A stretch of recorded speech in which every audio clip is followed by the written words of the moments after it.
Niño huérfano duerme en autobús abandonado y la carta que encontró destruyó su corazón. Pero antes de conocer esta jornada de dolor y superación, quiero saber de ti. ¿De qué ciudad y estado nos acompañas hoy? Deja tu comentario aquí abajo y no olvides darle like para ayudarnos a llevar este mensaje a más corazones. Mateo tenía apenas 11 años cuando el mundo decidió arrancarle todo lo que daba sentido a la vida.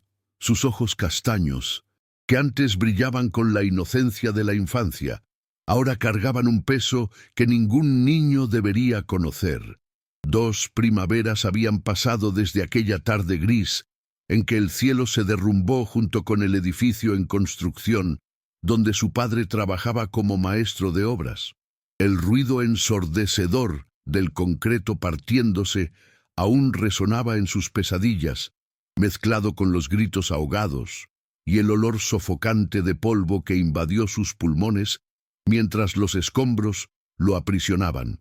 Cuando los bomberos lo encontraron, horas después, sus pequeñas manos apretaban con fuerza desmedida un reloj de bolsillo roto, el único pedazo tangible que quedaba de su padre. La manecilla de los minutos estaba congelada a las 3:42 de la tarde, como si el tiempo mismo se hubiera negado a continuar sin él. El orfanato Santa Cruz se alzaba como una prisión de paredes grises y ventanas enrejadas en la periferia de la ciudad. No era un hogar. Era un depósito de almas rotas donde los niños aprendían desde temprano que la esperanza era un lujo que no podían permitirse. Los pasillos olían a desinfectante barato mezclado con humedad, un aroma que se pegaba a la ropa y a la piel como una marca invisible de abandono. Las camas de metal oxidado crujían con cada movimiento nocturno, y las mantas delgadas apenas protegían del frío que se colaba por las grietas de las paredes. Mateo dormía en el último catre del dormitorio común, el más cercano a la ventana rota, por donde entraba el viento helado que cortaba la piel como cuchillas invisibles. Cada noche, mientras los otros niños lloraban en silencio, él apretaba el reloj de bolsillo contra su pecho y cerraba los ojos con fuerza. El director Silas comandaba aquel lugar con puño de hierro y mirada de hielo. Era un hombre corpulento, cuya sombra parecía tragarse la luz cuando entraba a una habitación. Su voz grave retumbaba por los corredores como un trueno amenazante, y sus pasos pesados anunciaban su llegada mucho antes de que apareciera. Los niños habían aprendido a reconocer el sonido de sus zapatos de cuero golpeando el piso de cemento, un ritmo que significaba peligro inminente. Silas nunca sonreía, y cuando lo hacía, era peor que su ceño fruncido habitual, porque esa sonrisa nunca alcanzaba sus ojos grises y vacíos. Usaba trajes oscuros impecables, que contrastaban brutalmente con la miseria que lo rodeaba, como si quisiera recordarles a todos que él era diferente, superior, intocable. Para Mateo, el director era la personificación del miedo que le helaba la sangre cada vez que sus caminos se cruzaban. Las mañanas en el orfanato comenzaban con el estridente sonido de una campana oxidada a las 5:30 de la madrugada. Los niños se levantaban aturdidos y se formaban en filas perfectas para el desayuno. Una papilla aguada sin sabor y un pedazo de pan duro que había que remojar en agua para poder masticarlo. Después venían las tareas obligatorias: limpiar pisos, lavar baños, ordenar el patio donde crecían solo hierbajos amarillentos que se negaban a morir completamente. Mateo había encontrado su escape en el sótano del orfanato, donde guardaban las máquinas rotas y los electrodomésticos descompuestos. Allí, entre el olor a aceite viejo y metal oxidado, sus manos encontraban propósito. Podía pasar horas desenroscando tornillos, limpiando engranajes, escuchando el corazón silencioso de las máquinas que todos habían abandonado. Era como si pudiera oír lo que ellas le susurraban, revelándole sus secretos mecánicos con paciencia infinita. Su padre le había enseñado desde pequeño que cada máquina tenía alma propia. «Escucha bien, mijo», le decía mientras desmontaban juntos un viejo motor en el garaje de su antigua casa. «Las máquinas hablan si sabes prestarles atención. Te dicen dónde duele, qué necesitan, cómo sanarlas». Mateo recordaba el calor de aquellas tardes, el olor a grasa y metal caliente, las manos grandes y ásperas de su padre guiando las suyas pequeñas y torpes. Recordaba la risa profunda que llenaba el espacio cuando finalmente lograban hacer funcionar algo que parecía muerto para siempre. Ese don, esa habilidad especial para entender el lenguaje secreto de los mecanismos, era todo lo que le quedaba de su padre, además del reloj roto. En el orfanato, esa habilidad le había ganado algunos privilegios menores y la tolerancia ocasional del director Silas. Pero los recuerdos también traían dolor lacerante que le cortaba la respiración. Mateo recordaba el último abrazo de su madre en la mañana de aquel día fatídico, su aroma a canela y vainilla cuando lo besó en la frente antes de que saliera para la escuela. Recordaba cómo ella siempre tarareaba una canción mientras preparaba el desayuno, cómo su risa sonaba como campanitas de cristal. Su madre había ido a llevarle el almuerzo a su padre a la obra, como hacía 2 veces por semana. Estaba en el lugar equivocado en el momento equivocado cuando las vigas de acero cedieron y todo se vino abajo. Mateo había regresado de la escuela ese día y encontró a su abuela llorando en la puerta, incapaz de formar palabras coherentes. Después vino el funeral, las caras compasivas de desconocidos, las frases vacías que no significaban nada. La abuela de Mateo intentó cuidarlo durante 6 meses hasta que su salud frágil la venció. Una tarde de invierno, ella simplemente se quedó dormida en su silla favorita y nunca despertó. Mateo quedó completamente solo en el mundo, sin más familia conocida, sin nadie que lo reclamara como suyo. Los servicios sociales aparecieron con carpetas y formularios, haciendo preguntas que él apenas podía responder entre lágrimas. Le dijeron que sería temporal, que encontrarían una familia para él, que todo estaría bien. Pero las mentiras piadosas se desvanecieron rápido cuando cruzó las puertas del orfanato Santa Cruz por primera vez. El director Silas lo recibió con una mirada fría que parecía evaluarlo como se evalúa ganado en un mercado. «Otro más», murmuró con desprecio antes de hacer un gesto brusco para que lo llevaran al dormitorio común. 2 años habían pasado desde entonces, y Mateo había aprendido las reglas crueles de supervivencia en aquel lugar sin esperanza. Aprendió a hacerse invisible cuando Silas pasaba cerca. Aprendió a compartir su escaso pan con los niños más pequeños que lloraban de hambre por las noches. Aprendió a dormir con un ojo abierto porque los castigos del director podían llegar en cualquier momento y sin razón aparente. Aprendió que las promesas de adopción eran espejismos crueles que nunca se materializaban para niños como él, demasiado grandes, demasiado rotos, demasiado marcados por la tragedia. Pero sobre todo, Mateo había aprendido a aferrarse al reloj de bolsillo de su padre como si fuera un ancla que lo mantenía atado a la última hebra de cordura en medio del océano de desesperanza que amenazaba con ahogarlo cada día. El abismo entre su vida anterior llena de amor y risas y su presente gris lleno de crueldad y olvido se hacía más profundo con cada amanecer. Mateo ya no era el niño que corría feliz por el parque tomado de la mano de sus padres. Ese niño había muerto bajo los escombros junto con ellos. El que sobrevivió era una versión endurecida, silenciosa, que había aprendido que el mundo no tenía piedad para los débiles. Sus manos pequeñas ahora tenían callos de trabajar con herramientas oxidadas. Su espalda se encorvaba ligeramente por cargar cubetas de agua y bolsas de cemento para las tareas especiales que Silas le asignaba. Y su corazón, ese órgano que alguna vez latió con la alegría pura de la niñez, Ahora era una piedra fría que bombeaba sangre por puro instinto de supervivencia, sin esperar nada más de la vida. Todo cambió una tarde de jueves cuando el director Silas llamó a Mateo a su oficina con urgencia inusual. El despacho olía a tabaco rancio y whisky barato, un aroma penetrante que se mezclaba con el cuero agrietado de los muebles antiguos. Las paredes estaban decoradas con certificados falsos de reconocimiento y fotografías donde Silas posaba con políticos locales, sonriendo esa sonrisa ensayada que nunca llegaba a sus ojos muertos. «Necesito que repares mi radio», ordenó el director sin siquiera mirarlo, señalando con desdén hacia un aparato antiguo sobre su escritorio de caoba oscura. «Dejó de funcionar esta mañana y necesito escuchar las noticias». Mateo asintió en silencio y se acercó al radio con sus herramientas improvisadas.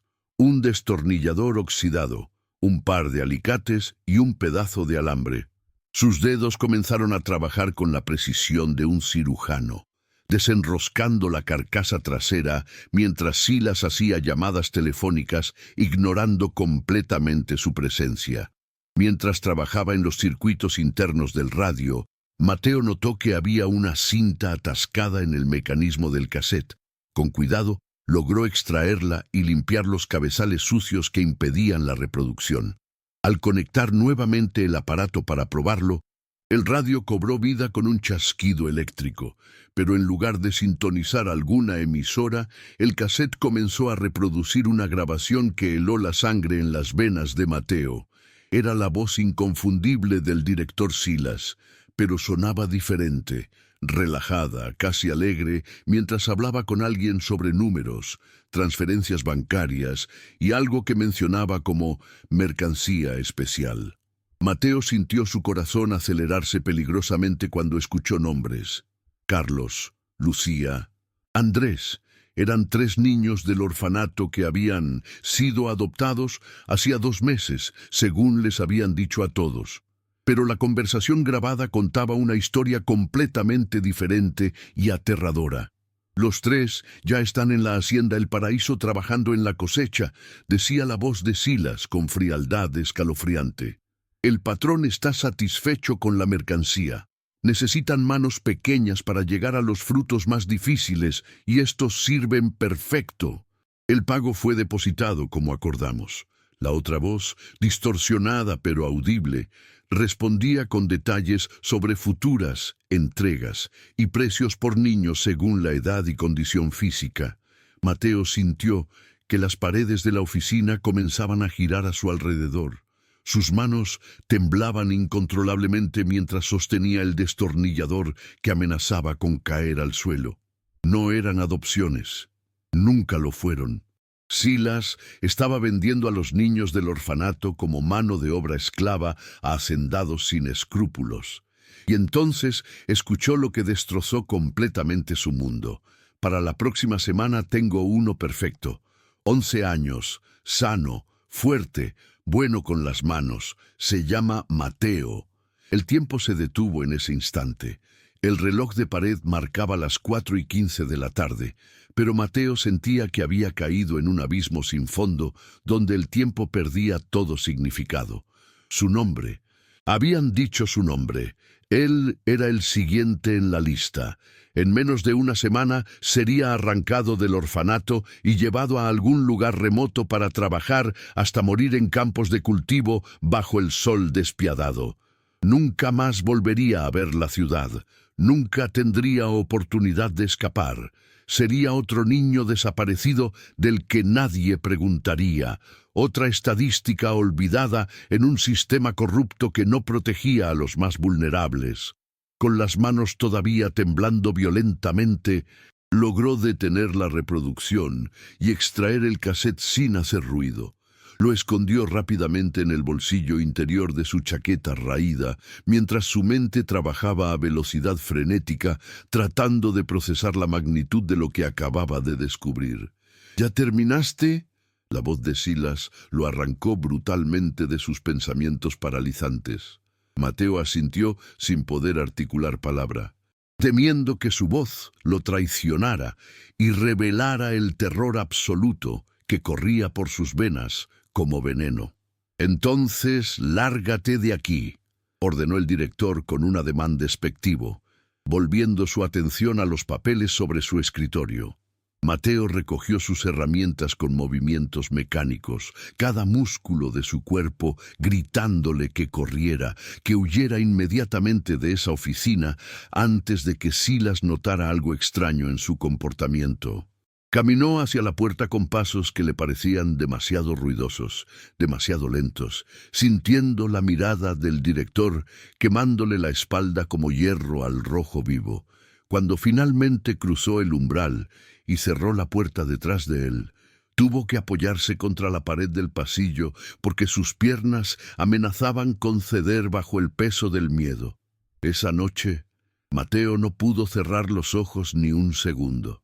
Permaneció acostado en su catre, mirando el techo agrietado, mientras su mente repasaba una y otra vez la conversación grabada. Cada palabra, cada pausa, cada detalle macabro de la transacción se había grabado a fuego en su memoria. Escuchaba los ronquidos y respiraciones irregulares de los otros 20 niños en el dormitorio y se preguntaba cuántos de ellos habían sido ya marcados para el mismo destino horrible. Pensó en Carlos, que siempre compartía sus dulces cuando alguna visita los traía. Pensó en Lucía, que cantaba canciones de cuna para los más pequeños cuando tenían pesadillas. Pensó en Andrés, que le había enseñado a jugar ajedrez con piedras pintadas. Todos ellos habían desaparecido con la promesa falsa de familias amorosas esperándolos, cuando la realidad era cadenas invisibles y trabajo forzado bajo amenazas. La injusticia le ardía en el pecho como ácido. Sabía que tenía que huir, pero ¿hacia dónde? No tenía dinero, no tenía familia, no conocía a nadie que pudiera ayudarlo. El orfanato estaba rodeado por un muro alto, coronado con vidrios rotos, y las puertas permanecían cerradas con candados pesados, después del toque de queda a las 8 de la noche. Los guardias de seguridad hacían rondas cada hora, y el director Silas vivía en una casa adjunta al edificio principal, siempre vigilante como un depredador acechando a su presa. Pero Mateo recordó algo que había visto semanas atrás, durante una de sus expediciones al sótano. Una ventana pequeña en el cuarto de calderas, tan cubierta de mugre y telarañas, que todos la habían olvidado.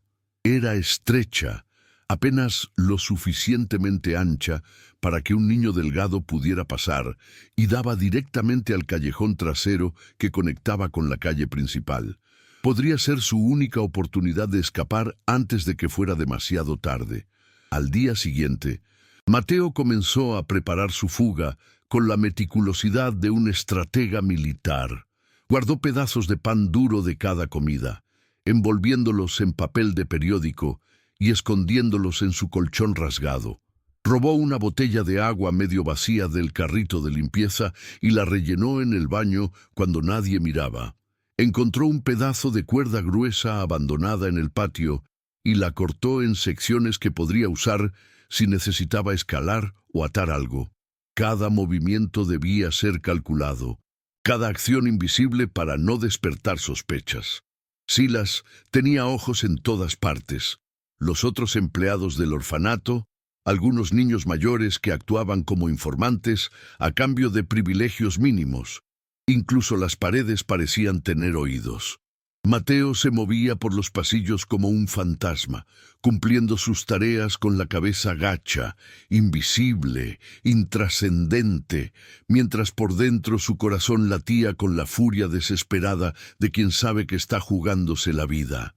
La oportunidad llegó 3 noches después, durante una tormenta eléctrica que azotaba la ciudad con furia desatada.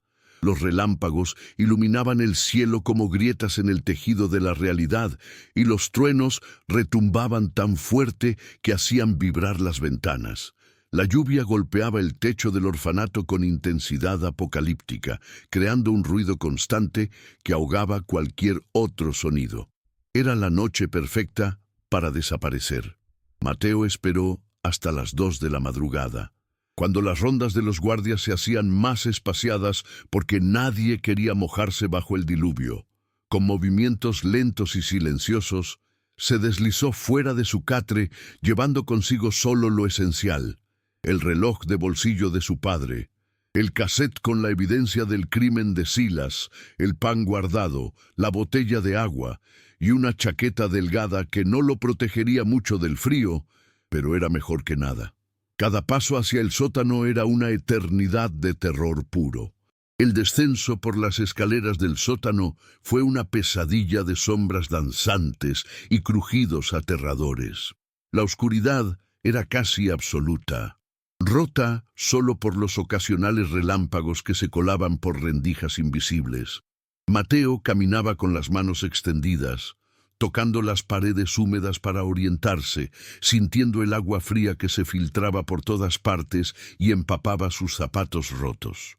El olor a moho era sofocante, mezclado con el aroma metálico de las tuberías oxidadas y el hedor de ratas muertas en algún rincón oscuro. Sus pulmones luchaban por encontrar aire respirable en esa atmósfera cargada y claustrofóbica. Finalmente llegó al cuarto de calderas, donde la ventana olvidada esperaba como un portal hacia la libertad o hacia la muerte. Con manos temblorosas por el frío y el miedo, comenzó a forzar el marco hinchado por la humedad. La madera crujía peligrosamente con cada empujón. Después de lo que pareció una eternidad de forcejeos desesperados, la ventana cedió con un gemido lastimero. El aire frío de la noche entró como una bofetada helada, trayendo consigo el olor a tierra mojada y asfalto. Mateo se impulsó hacia arriba con fuerza que no sabía que poseía, su cuerpo delgado apenas cabiendo por el estrecho espacio. El vidrio roto le cortó el brazo izquierdo, dejando un rastro de sangre caliente que se mezcló con la lluvia fría. El dolor era agudo pero distante, amortiguado por la adrenalina que recorría su sistema como electricidad pura. Sus pies finalmente tocaron el suelo lodoso del callejón, y por un momento se quedó paralizado, escuchando por encima del ruido de la tormenta, si alguien había escuchado su escape, pero solo había el estruendo del agua cayendo implacablemente del cielo negro. Estaba afuera, estaba libre, pero apenas comenzaba la parte más peligrosa de su huida. Mateo corrió por las calles desiertas como un animal perseguido, sin rumbo fijo, solo alejándose del orfanato con cada gramo de energía que le quedaba. La lluvia era tan intensa que apenas podía ver más allá de sus manos extendidas. El agua helada empapó su ropa en segundos, pegándola a su piel y haciéndolo temblar violentamente. Sus zapatos chapoteaban en charcos profundos que habían transformado las calles en ríos tumultuosos. El barro se adhería a sus piernas, pesado y pegajoso, dificultando cada paso. Los relámpagos revelaban brevemente un mundo distorsionado y aterrador. Edificios abandonados con ventanas rotas como cuencas vacías, basura arrastrada por las corrientes, sombras que parecían moverse con vida propia. No tenía idea de hacia dónde se dirigía, solo sabía que debía seguir moviéndose, porque detenerse significaba morir de hipotermia o ser encontrado por los hombres de Silas cuando se dieran cuenta de su ausencia al amanecer. Sus pulmones ardían como si respirara fuego líquido, y sus piernas amenazaban con rendirse en cualquier momento. Pero entonces, a través de la cortina de lluvia implacable, Mateo vislumbró algo que despertó un recuerdo enterrado en lo profundo de su memoria. Las luces tenues de un letrero oxidado que decía «Depósito Hernández, compra y venta de chatarra». Su corazón dio un vuelco doloroso. Conocía ese lugar. Su padre lo había llevado allí una vez, hacía una eternidad, para vender pedazos de metal de una demolición. Recordaba vagamente que el dueño había sido amable, ofreciéndole un refresco mientras los adultos negociaban. Pero más importante, recordaba que detrás del depósito había una sección abandonada donde se acumulaban vehículos viejos destinados al desguace. Si ese lugar seguía existiendo, podría encontrar refugio temporal lejos de las miradas. Con las últimas fuerzas que le quedaban, Mateo trepó la cerca de alambre que rodeaba el terreno, sintiendo el metal oxidado cortándole las palmas, mientras se impulsaba hacia arriba y dejaba atrás el mundo que había conocido. Al otro lado de la cerca, Mateo cayó sobre un charco de aceite mezclado con agua de lluvia que le manchó la ropa ya empapada.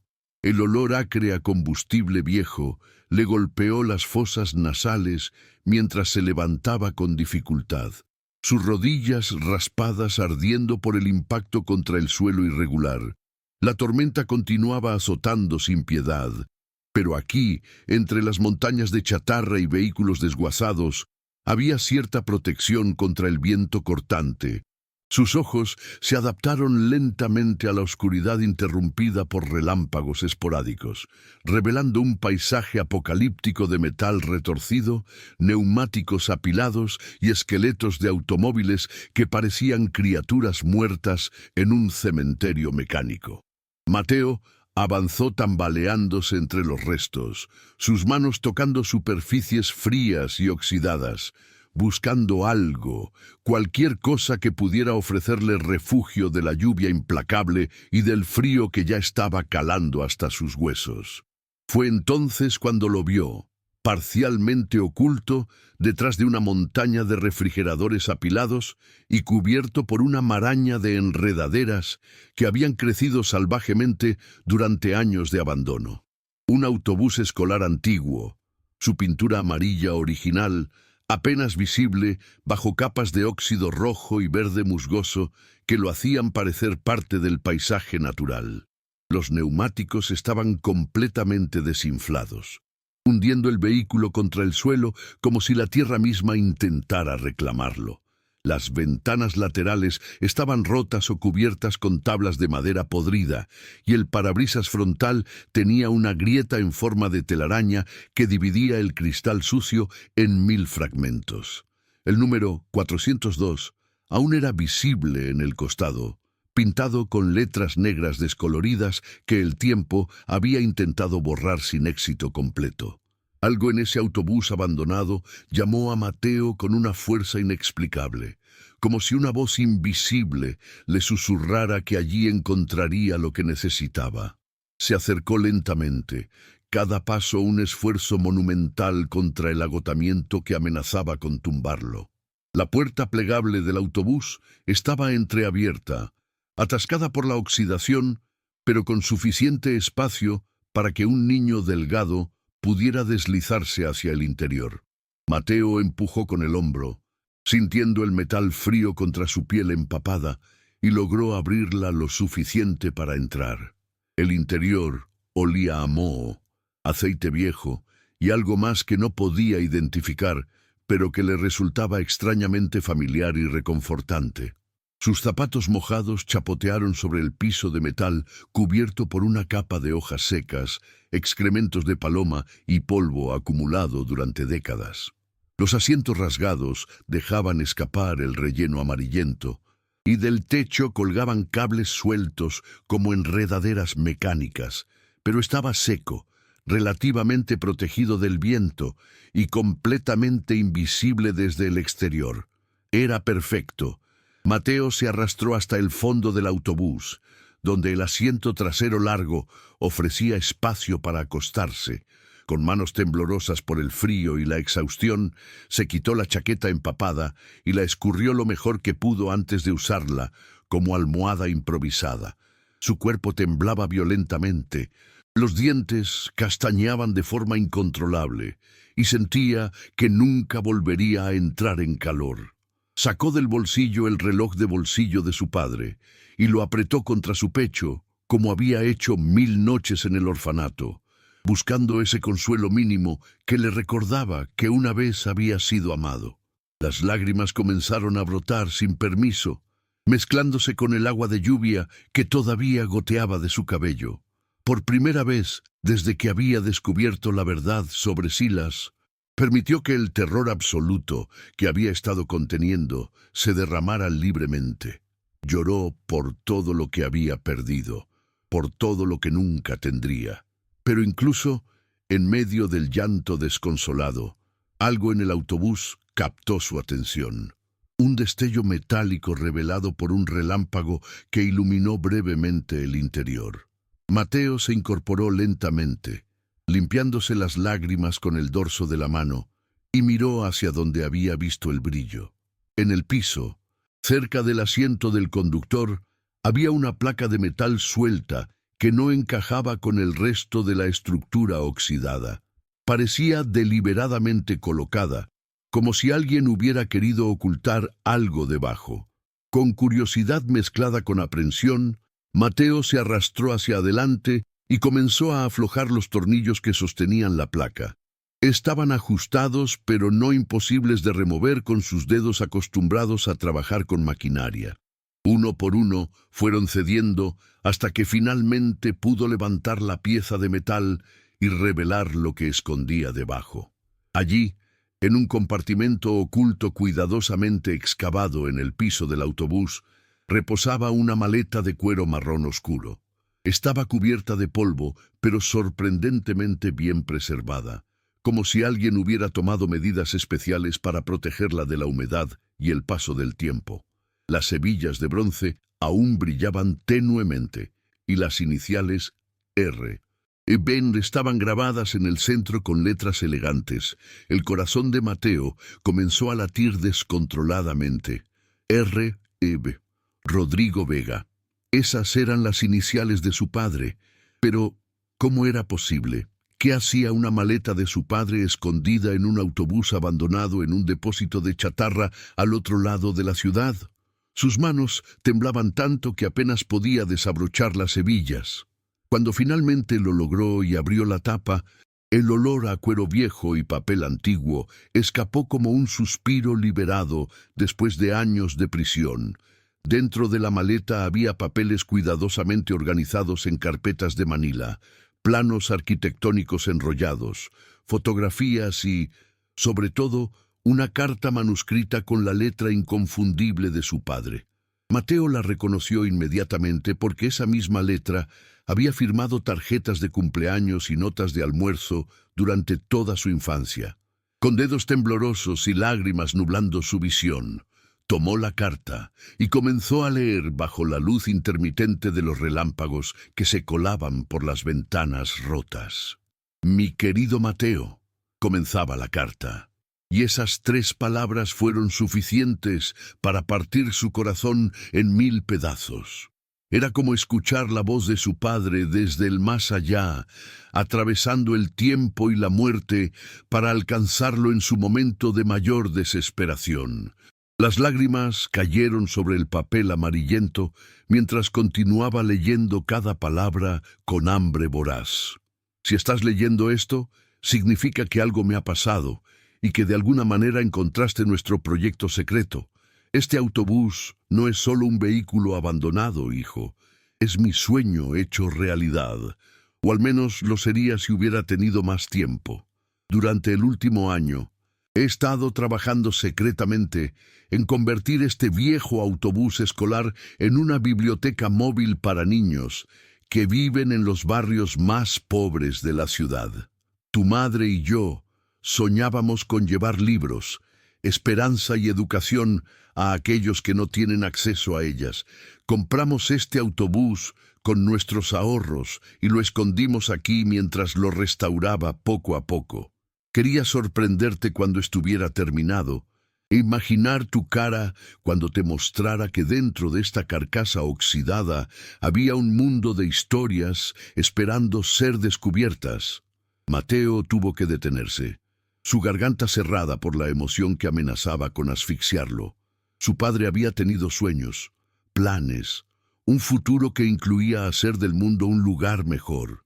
Pero más importante que el autobús, hijo, es lo que he guardado para ti en esta maleta. Hace 2 meses abrí un fondo educativo a tu nombre en el Banco Nacional.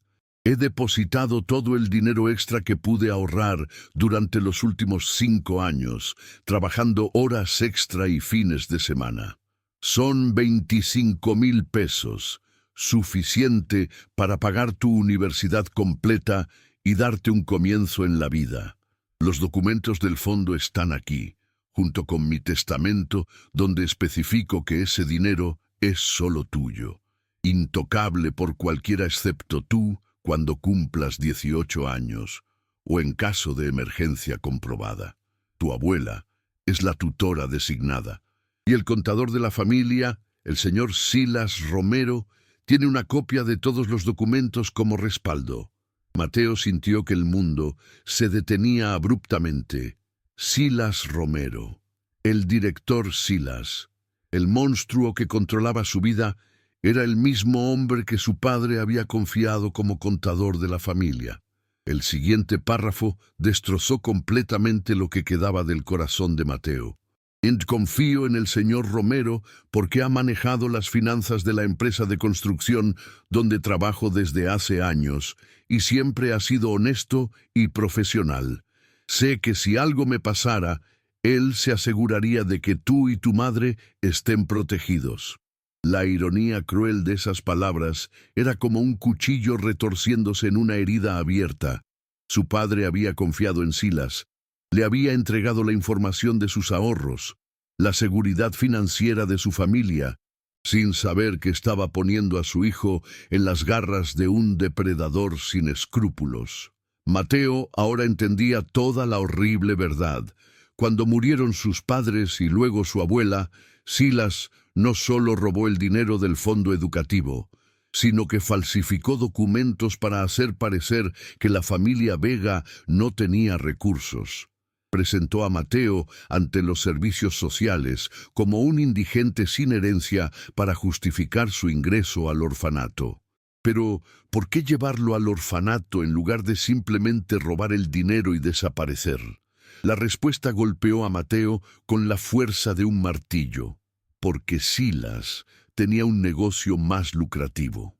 No solo se quedó con los 25,000 pesos del fondo educativo, sino que planeaba vender a Mateo como mano de obra esclava y recibir aún más dinero. Era una doble traición, una codicia tan profunda y despiadada que superaba cualquier maldad que Mateo hubiera imaginado posible. Silas había convertido la tragedia de la familia Vega en su oportunidad de oro, alimentándose de la muerte y el dolor ajeno como un buitre carroñero. La revelación era tan monstruosa que Mateo sintió náuseas violentas subiendo por su garganta. Se inclinó hacia un lado y vomitó la poca comida que tenía en el estómago, su cuerpo rechazando físicamente la realidad horrible que acababa de comprender completamente. Cuando las arcadas finalmente cesaron, Mateo se derrumbó sobre el asiento del autobús, abrazando la carta contra su pecho y sollozando con una intensidad que parecía arrancarle el alma. No eran lágrimas silenciosas, sino gritos desgarradores que salían desde lo más profundo de su ser, bramidos de dolor puro que rebotaban contra las paredes metálicas del autobús y se perdían en el rugido de la tormenta exterior. Lloró por su padre, que había trabajado hasta morir para asegurar su futuro, sin saber que ese acto de amor sería pervertido en una maldición. Lloró por su madre, que había ido a llevar comida a su esposo y encontró la muerte. Lloró por su abuela, que se rindió bajo el peso de la tristeza. Y lloró por sí mismo, por el niño de 11 años que había perdido todo 2 veces, primero a su familia y luego su herencia y su dignidad. Las horas pasaron en una nebulosa de dolor mientras Mateo permanecía acurrucado en el autobús, alternando entre episodios de llanto incontrolable y silencios exhaustos donde apenas podía respirar. La tormenta afuera gradualmente perdió fuerza. La lluvia disminuyó de diluvio a llovizna persistente, y el cielo comenzó a aclararse con los primeros tonos grisáceos del amanecer. Pero en el interior del autobús 402, sumido en sombras y secretos revelados, Mateo experimentaba su noche más oscura del alma. Revisó una y otra vez los documentos en la maleta, los papeles del fondo educativo, que mostraban claramente los depósitos de su padre, las copias del testamento, donde se especificaba que el dinero era intocable, las fotografías de su familia feliz tomadas en tiempos mejores. Cada pieza de evidencia era una puñalada que confirmaba la traición masiva de Silas Romero. Pero junto al dolor comenzó a crecer algo más, algo caliente y feroz, que ardía en el pecho de Mateo como brasas avivadas por un viento invisible. Era rabia, era furia, era una determinación de hierro que se forjaba en el fuego de la injusticia absoluta. Silas no solo le había robado su dinero y su libertad, sino que había profanado la memoria de su padre. Había convertido el amor y el sacrificio de un hombre bueno en un instrumento de tortura para su hijo. Había vendido a otros niños inocentes a una vida de esclavitud y planeaba hacer lo mismo con él. Había construido un imperio de crueldad sobre los huesos rotos de los más vulnerables, y lo había hecho durante años, sin castigo, sin consecuencias, protegido por su posición y la indiferencia de un sistema corrupto. Pero Mateo ahora tenía algo que Silas no sabía que existía. Tenía la verdad documentada, tenía evidencia irrefutable, y tenía un refugio desde donde podía planear no solo su salvación, sino la caída de su enemigo. Mientras la luz gris del amanecer se filtraba débilmente por las ventanas rotas del autobús, Mateo tomó una decisión que cambiaría el curso de su vida. No huiría más lejos, no se escondería como un animal asustado esperando ser cazado. Este autobús, este refugio inesperado que su padre había preparado sin saberlo para este momento exacto, sería su base de operaciones. Aquí tenía los documentos que probaban la herencia robada. Aquí tenía el cassette que documentaba el tráfico de niños. Aquí, rodeado por el último proyecto de amor de su padre, Mateo haría su resistencia. Limpió sus lágrimas con determinación renovada. Guardó cuidadosamente la carta en el bolsillo interior de su chaqueta junto al reloj de bolsillo y comenzó a explorar el resto del autobús con ojos nuevos. No veía solo un vehículo abandonado, sino un arsenal de posibilidades, un hogar temporal y el escenario perfecto para su venganza justa contra el monstruo que había destruido tantas vidas inocentes. Los siguientes días se convirtieron en un ballet silencioso de supervivencia y preparación meticulosa. Mateo transformó el autobús 402 en su fortaleza secreta, limpiando cada rincón con una dedicación casi obsesiva. Usó trapos viejos encontrados entre la chatarra para limpiar las ventanas por dentro, permitiendo que entrara más luz natural sin revelar su presencia desde el exterior. Organizó los asientos delanteros como área de trabajo y los traseros como zona de descanso. Cada objeto encontrado en el depósito tenía un propósito. Láminas de metal se convirtieron en planchas para cocinar sobre fuegos pequeños. Cables sueltos se transformaron en cordeles para tender ropa mojada. Neumáticos viejos apilados servían como escalones para alcanzar partes altas del autobús. Su habilidad especial con la mecánica florecía en ese ambiente de necesidad absoluta. Sus manos recordando las lecciones de su padre mientras improvisaba soluciones a problemas que habrían derrotado a cualquier adulto. Pero Mateo sabía que simplemente esconderse no era suficiente. Necesitaba un plan real para exponer a Silas y recuperar lo que le pertenecía. Durante sus exploraciones nocturnas del depósito, descubrió un tesoro inesperado. Una oficina abandonada en la parte frontal del terreno que aún contenía archivos viejos, un teléfono desconectado y, milagrosamente, un radio de onda corta cubierto de polvo, pero potencialmente funcional. Sus ojos brillaron con posibilidades mientras cargaba el radio de vuelta al autobús. Si podía repararlo, tendría una línea de comunicación con el mundo exterior. Trabajó durante 3 noches seguidas bajo la luz tenue de velas robadas. desensamblando el aparato con la precisión de un cirujano, limpiando cada componente, reemplazando cables rotos con otros salvados de electrodomésticos desechados. Sus dedos se movían con conocimiento innato, escuchando el corazón dormido de la máquina, entendiendo exactamente qué necesitaba para volver a la vida. La cuarta noche, cuando conectó la batería de automóvil que había cargado usando paneles solares improvisados durante el día, el radio cobró vida con un crepitar glorioso. Mateo ajustó las frecuencias con cuidado, escuchando fragmentos de conversaciones, música distante, boletines de noticias. Pero lo más importante, había logrado sintonizar la frecuencia de emergencias de la policía local. Podía escuchar sus comunicaciones, entender sus patrones de patrullaje, saber cuándo y dónde respondían a llamadas. Esta información sería crucial cuando llegara el momento de actuar, pero aún necesitaba algo más. Necesitaba que su denuncia fuera tomada en serio, que no lo descartaran como un niño fugitivo inventando historias. Necesitaba evidencia tan contundente que incluso el sistema corrupto no pudiera ignorarla. Y para eso necesitaba regresar al territorio del enemigo. Mientras tanto, en el orfanato Santa Cruz, el director Silas había descubierto la ausencia de Mateo la mañana siguiente a su fuga. Su rostro se había tornado púrpura de furia mientras interrogaba brutalmente a cada niño y empleado. Su voz retumbando por los pasillos como truenos de tormenta.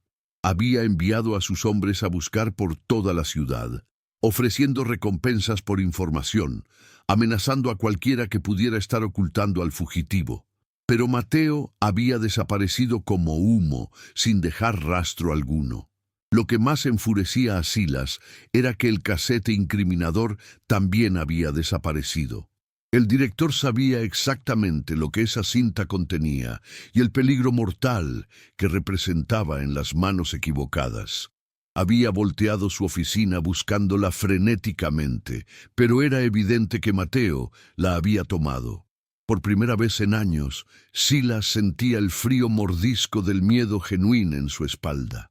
Mateo observaba el orfanato desde la distancia durante las noches, oculto entre las sombras de edificios abandonados, estudiando los movimientos de los guardias, memorizando horarios, identificando puntos débiles en la seguridad. Había descubierto que entre las 2 y 3 de la madrugada, solo un guardia permanecía despierto y pasaba la mayor parte del tiempo fumando en la entrada principal, de espaldas al resto del edificio.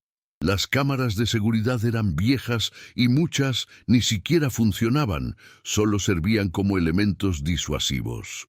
Silas confiaba en su reputación de terror para mantener el control, no en medidas de seguridad sofisticadas. Esa arrogancia sería su perdición. Mateo sabía que necesitaba entrar una última vez, no para recuperar pertenencias, sino para liberar algo aún más valioso. Copias de los registros de adopción falsificados que Silas guardaba en su oficina, evidencia documental de años de tráfico de menores. La oportunidad llegó una semana después de su escape, durante una noche sin luna que envolvía la ciudad en oscuridad terciopelo. Mateo se había preparado meticulosamente. Llevaba guantes de trabajo para no dejar huellas, ropa oscura que lo hacía invisible entre las sombras, una linterna pequeña cubierta con tela roja para minimizar la luz, y una mochila vacía para cargar los documentos robados. Su corazón latía como tambor de guerra mientras se acercaba al muro trasero del orfanato, el mismo por donde había escapado semanas atrás. Trepó con agilidad renovada, su cuerpo más fuerte después de días sobreviviendo en condiciones extremas. Al otro lado, se movió como fantasma por el patio, evitando las zonas iluminadas, pegándose a las paredes, respirando apenas. Cada sombra podía ocultar un enemigo, cada sonido podía ser el preludio de su captura. Entrar al edificio fue más fácil de lo esperado. La ventana del sótano que había usado para escapar nunca fue reparada adecuadamente. Silas había asumido que nadie sería lo suficientemente estúpido para regresar. Se deslizó hacia el interior, sintiendo la familiar humedad y el olor a moho que había sido su prisión durante 2 años. Pero ahora era diferente. Ahora él controlaba sus movimientos, él decidía su destino. Subió las escaleras del sótano con pasos silenciosos. Cada crujido de la madera vieja sonaba como explosiones en sus oídos hipersensibles. El pasillo del segundo piso estaba sumido en oscuridad casi total, roto solo por la luz débil de lámparas de emergencia espaciadas. La oficina de Silas estaba al final del corredor, su puerta maciza como la entrada a una tumba. Mateo probó la manija sin esperanza real de que estuviera abierta, pero para su sorpresa cedió fácilmente. El interior de la oficina se veía diferente de noche. Las sombras transformaban los muebles familiares en formas amenazantes y desconocidas. Mateo cerró la puerta detrás de sí y encendió su linterna cubierta. El resplandor rojo tenue apenas suficiente para orientarse. Sabía exactamente lo que buscaba. Silas guardaba los archivos confidenciales en un gabinete metálico detrás de su escritorio, protegido por una cerradura simple que el director asumía era suficiente. Pero Mateo había aprendido a forzar cerraduras durante sus años en el orfanato, una habilidad necesaria para acceder al sótano y a las herramientas que necesitaba para sus reparaciones. Con un pedazo de alambre rígido y paciencia infinita, trabajó la cerradura hasta escuchar el clic satisfactorio que indicaba su rendición. El gabinete se abrió revelando hileras de carpetas ordenadas meticulosamente, cada una etiquetada con nombres y fechas. Las manos de Mateo temblaban mientras hojeaba las carpetas bajo la luz roja de su linterna. Allí estaba todo. Registros de adopciones que nunca ocurrieron, contratos firmados con hacendados que básicamente compraban niños como ganado, recibos de pagos por cantidades que hacían girar el estómago, correspondencia entre Silas y otros participantes en la red de tráfico humano. Cada página era evidencia devastadora de años de crímenes contra los más indefensos. Mateo fotografió mentalmente la organización exacta antes de comenzar a sacar documentos selectos, eligiendo aquellos que proporcionaban la prueba más clara y contundente. Llenó su mochila cuidadosamente, asegurándose de tomar carpetas completas que incluyeran tanto las solicitudes de adopción falsificadas como los contratos reales de trabajo forzado. La hipocresía documentada era tan obvia que ningún juez podría ignorarla, ningún oficial corrupto podría ocultarla. Estaba a punto de cerrar el gabinete cuando notó otra carpeta enterrada al fondo, marcada simplemente con sus iniciales, MVB. Su respiración se detuvo mientras la abría con manos temblorosas. Adentro estaba toda su historia falsificada. Documentos que declaraban a sus padres como indigentes sin recursos, certificados de defunción adulterados, papeles que lo presentaban como huérfano sin herencia ni familia extendida. Pero lo más revelador eran los documentos originales que Silas había guardado por alguna razón incomprensible, quizás por arrogancia o como seguro en caso de necesitar chantajear a alguien más tarde. Allí estaban las pruebas del fondo educativo de 25,000 pesos, los registros de transferencia donde Silas había falsificado la firma de su abuela para vaciar la cuenta. Incluso notas manuscritas del propio Silas, calculando cuánto ganaría vendiendo a Mateo versus simplemente robando su herencia. Era su propia carpeta de condena, guardada meticulosamente por el criminal. Mateo sintió una oleada de triunfo salvaje recorrerle las venas. No solo tenía el cassette con las conversaciones incriminatorias, sino ahora poseía la evidencia documental completa de años de fraude, robo y tráfico de menores. Tenía los nombres de todos los involucrados, las direcciones de las haciendas donde habían enviado a los niños, los montos exactos de dinero intercambiado. Era un arsenal de verdad tan poderoso que podría demoler el imperio de Silas hasta sus cimientos. Guardó su propia carpeta con especial cuidado en la mochila, sintiendo el peso de la justicia inminente. Pero justo cuando estaba cerrando el gabinete, escuchó algo que convirtió su sangre en hielo, pasos pesados en el pasillo, acercándose rápidamente. La voz inconfundible del director Silas resonaba dando órdenes a alguien. Mateo había sido descubierto, o peor, Silas había decidido trabajar tarde esa noche específicamente. El pánico amenazó con paralizarlo, pero su instinto de supervivencia se activó con fuerza brutal. Miró frenéticamente alrededor, buscando una salida alternativa. La ventana de la oficina daba a un patio interior con caída de 3 pisos, imposible de usar sin morir en el intento. El único otro escape era el respiradero de ventilación en el techo, lo suficientemente grande para que un niño delgado pudiera pasar. Sin pensarlo 2 veces, Mateo trepó al escritorio de Silas, después a la estantería, alcanzando la rejilla del respiradero justo cuando la puerta de la oficina comenzaba a abrirse.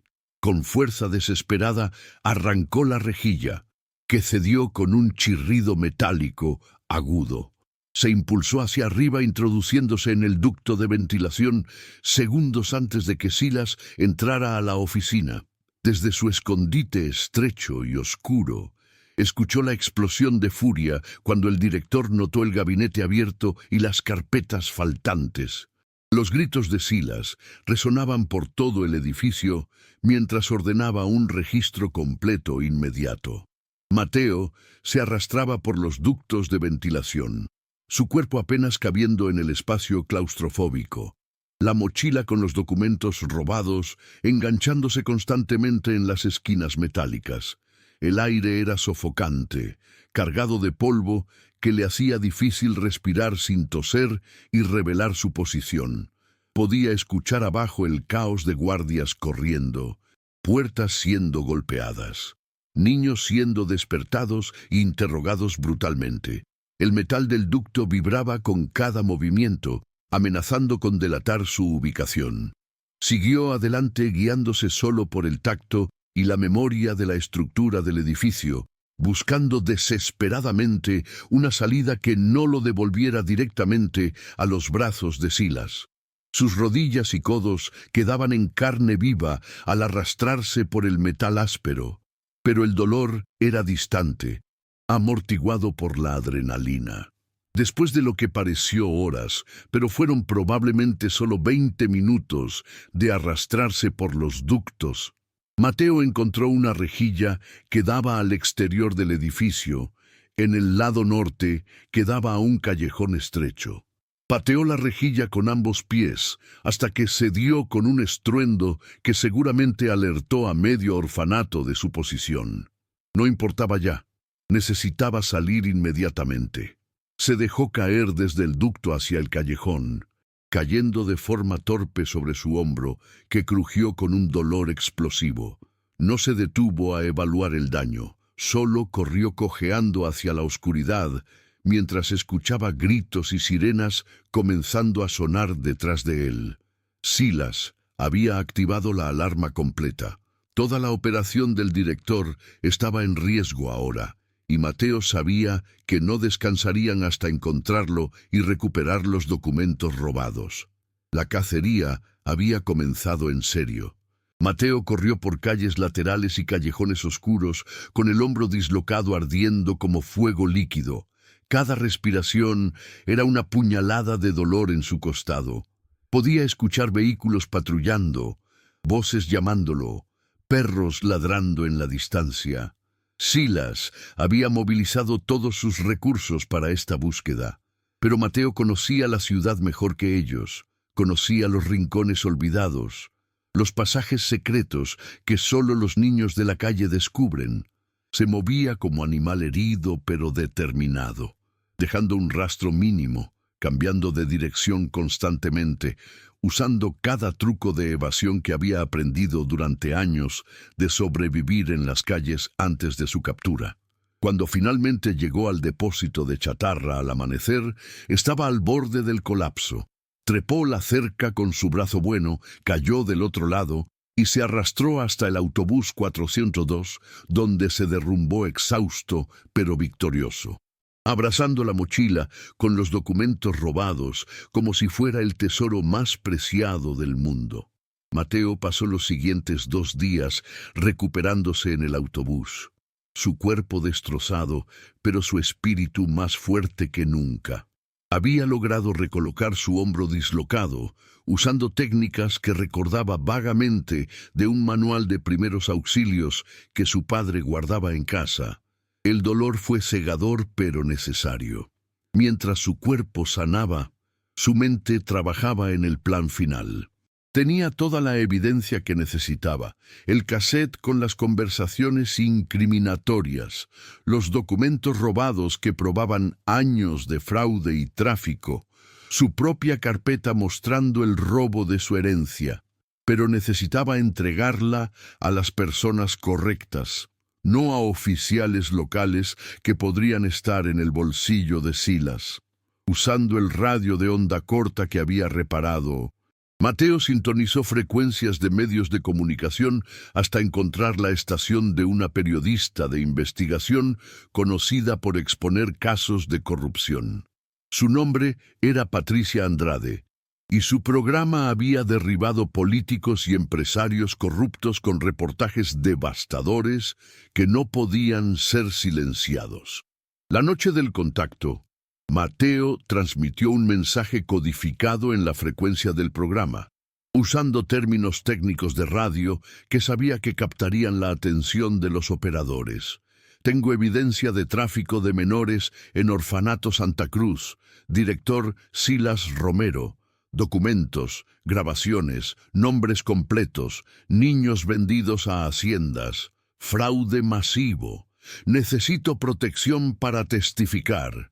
Repitió el mensaje cada hora durante toda la noche, alternando frecuencias para evitar que lo rastrearan. Al amanecer, cuando ya perdía la esperanza, el radio crepitó con una respuesta. Era un operador del programa preguntando su ubicación y ofreciendo un encuentro seguro. Mateo dio coordenadas del depósito, pero especificó que solo hablaría directamente con Patricia Andrade y en presencia de fiscales federales, no policía local. Sabía que Silas tenía contactos en la policía municipal, pero los federales eran otra historia, respondían a otras cadenas de mando más difíciles de corromper. 3 horas después, un convoy discreto llegó al depósito de chatarra. Patricia Andrade era una mujer de 50 años, con cabello gris, recogido en moño estricto, y ojos agudos que parecían ver a través de las mentiras. La acompañaban 2 fiscales federales, un notario público y un equipo técnico con equipos de grabación. Cuando Mateo emergió del autobús 402, cargando su mochila de evidencias, Patricia contuvo visiblemente la emoción al ver al niño demacrado de 11 años, que había sido lo suficientemente valiente para enfrentar a monstruos. Durante 6 horas, Mateo contó su historia completa mientras las cámaras grababan cada palabra. Mostró el cassette y lo reprodujeron en vivo, las voces de Silas negociando la venta de niños quedando registradas para la posteridad. Extendió los documentos robados sobre una mesa improvisada. Cada carpeta era un clavo en el ataúd de Silas. Cada página una condena irrefutable. Los fiscales no podían creer la magnitud de la evidencia que este niño había reunido. Había nombres de cómplices, direcciones de haciendas donde mantenían a los niños esclavizados, registros bancarios mostrando transferencias de dinero, contratos firmados que básicamente vendían seres humanos como mercancía. La carpeta de Mateo era especialmente devastadora. Mostraba cómo Silas había robado la herencia de un huérfano vulnerable y planeaba venderlo también. Patricia Andrade tenía lágrimas en los ojos mientras escuchaba. Su instinto periodístico reconociendo que esta era la historia de su carrera, pero su corazón de madre dolía por el sufrimiento que este niño había soportado. Prometió a Mateo que no descansaría hasta que cada persona involucrada en esta red de horror enfrentara justicia.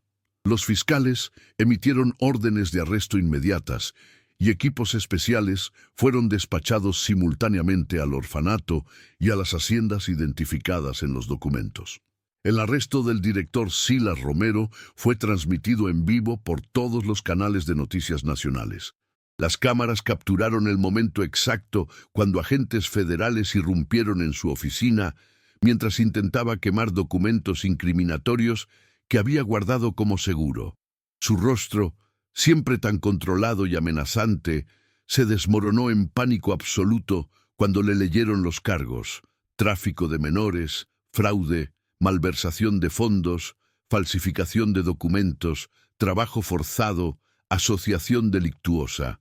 Cada cargo llevaba décadas de prisión. Silas intentó negociar, ofrecer nombres de cómplices más grandes a cambio de reducción de sentencia, pero los fiscales ya tenían toda esa información gracias a los documentos de Mateo.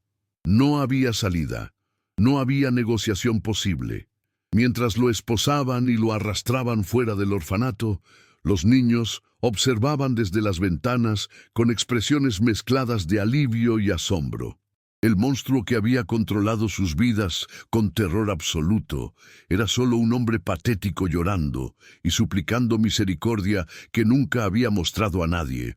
Los rescates en las haciendas fueron igualmente dramáticos.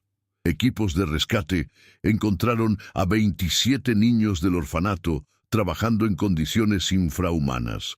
Dormían en cobertizos sin ventilación, comían sobras podridas, trabajaban 18 horas diarias bajo el sol castigador. Entre ellos estaban Carlos, Lucía y Andrés, los tres que Mateo había escuchado mencionar en la grabación.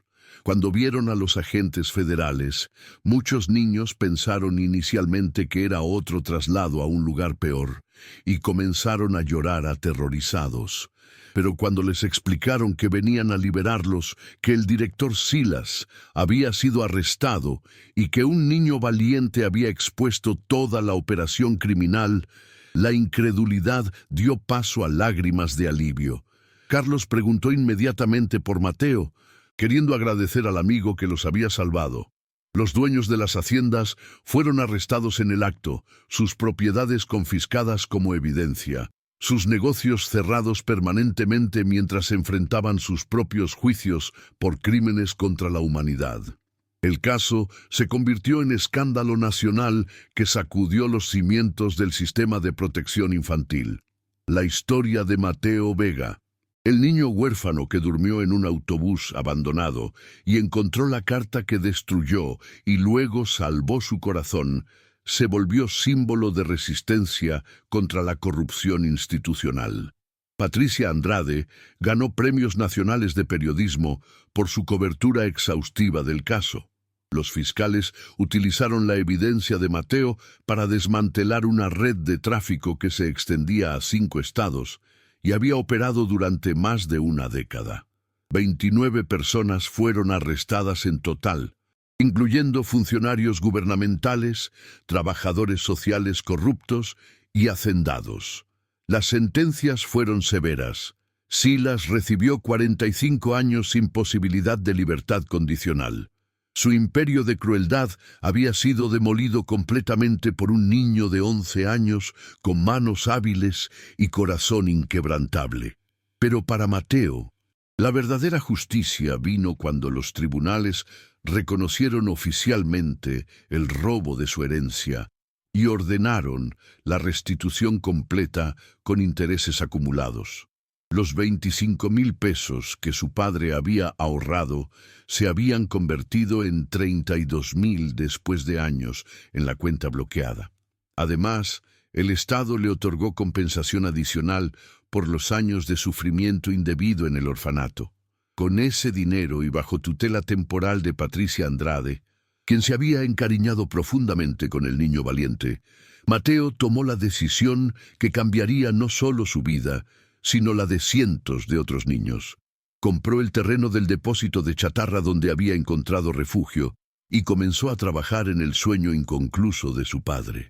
El autobús 402 no sería simplemente una biblioteca móvil, sería algo mucho más grande y significativo.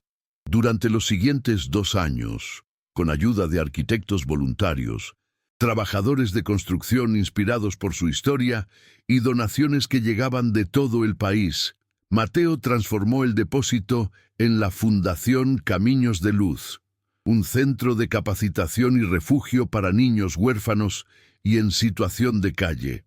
El autobús 402 fue completamente restaurado y se convirtió en el símbolo central de la fundación, ahora pintado brillantemente y equipado no solo con libros, sino con herramientas y equipos para enseñar mecánica, carpintería, electricidad y otros oficios prácticos. Mateo, ahora con 13 años, pero con sabiduría de alguien mucho mayor, dirigía personalmente los talleres de mecánica, enseñando a otros niños rotos las mismas habilidades que su padre le había enseñado. Les mostraba que sus manos podían construir futuros, que las máquinas rotas podían volver a la vida, que ellos mismos podían ser reparados y florecer nuevamente. La Fundación Caminos de Luz se convirtió en modelo nacional de rehabilitación y empoderamiento juvenil. No era un orfanato tradicional, sino un hogar donde los niños aprendían oficios reales mientras completaban su educación. Cada graduado salía con certificaciones técnicas, herramientas propias y conexiones a empleadores éticos que Patricia había ayudado a establecer. Carlos, Lucía y Andrés fueron de los primeros en graduarse del programa, cada uno encontrando su propio camino. Carlos se convirtió en soldador certificado. Lucía estudió trabajo social para ayudar a otros niños traumatizados. Andrés abrió su propio taller de reparación de electrodomésticos. Todos ellos volvían regularmente a la fundación como mentores voluntarios, pagando hacia adelante la segunda oportunidad que Mateo les había dado al exponerse a peligro mortal para revelar la verdad.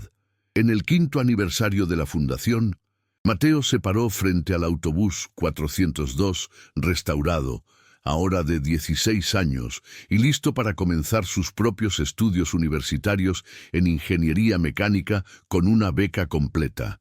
Sostenía el reloj de bolsillo de su padre, que finalmente había logrado reparar después de años de intentos. Los engranajes giraban suavemente, marcando el tiempo con precisión perfecta. A su alrededor había más de 100 niños que la fundación había ayudado, junto con Patricia, los fiscales que lo habían protegido, periodistas que habían seguido su historia y ciudadanos comunes inspirados por su ejemplo. Cuando habló, su voz era firme y clara, sin rastro del miedo que alguna vez lo había paralizado. Mi padre me enseñó que las cosas rotas pueden ser reparadas si tienes las herramientas correctas y la paciencia para escuchar lo que necesitan. Yo estaba roto. Ustedes estaban rotos. Pero juntos nos reparamos mutuamente. La carta que encontré en este autobús destruyó mi corazón porque me mostró todo lo que había perdido y toda la traición que había sufrido. Pero también me salvó porque me recordó que vengo de amor, que mi padre trabajó hasta su último aliento para asegurar mi futuro, que mi valor no fue definido por los monstruos que trataron de romperme, sino por la sangre de buenos hombres que corre en mis venas. Mateo hizo una pausa, sus ojos brillando con lágrimas no derramadas. Silas está en prisión donde merece estar. Los niños que esclavizó están libres y construyendo vidas hermosas. Y este autobús, que fue escondite de un refugiado desesperado, ahora es faro de esperanza para cientos más. Así que les digo a todos los que están luchando en la oscuridad, la verdad puede demorar, pero siempre encuentra un camino para brillar. Y cuando brilla, Destruye toda la oscuridad que intentó apagarla. La multitud estalló en aplausos que resonaron por todo el depósito transformado. Ahora jardín de esperanza donde antes solo había chatarra y desesperación. Esa noche, Mateo regresó solo al autobús 402, sentándose en el mismo asiento trasero donde había llorado hace 5 años. Sacó la carta amarillenta de su padre, ahora protegida en una funda plástica, pero aún legible. La leyó una vez más, pero esta vez las palabras no trajeron dolor, sino paz profunda. «Lo logré, papá», susurró al aire quieto del autobús. «Tomé tu sueño y lo hice más grande. Usé las habilidades que me enseñaste para salvarme y salvar a otros. Silas pagó por lo que hizo, y tu memoria fue honrada de la forma que mereces». Guardó la carta junto al reloj, reparado en una caja especial que mantendría en su escritorio para siempre. Mientras salía del autobús y cerraba la puerta, Mateo miró hacia las estrellas brillando en el cielo nocturno despejado. Sintió la presencia de sus padres y su abuela allí arriba, finalmente en paz, sabiendo que su hijo no solo había sobrevivido, sino prosperado, transformando tragedia en triunfo y dolor en propósito que iluminaría vidas durante generaciones futuras. Y así termina la historia del niño huérfano que durmió en un autobús abandonado y encontró la carta que destruyó su corazón. Pero al hacerlo, encontró la fuerza para reconstruir no solo su propia vida, sino construir un legado de esperanza para todos los niños rotos del mundo. Si esta historia tocó tu corazón, no olvides suscribirte a nuestro canal y compartirla con alguien que necesite recordar que incluso en la oscuridad más profunda, la luz de la verdad y el amor siempre encuentra una forma de brillar. Que Dios bendiga tu camino y que nunca olvides que las cosas rotas pueden ser hermosas nuevamente cuando se reparan con amor y propósito. Hasta la próxima historia y recuerda, tu pasado no define tu futuro, pero tus acciones en el presente sí lo hacen.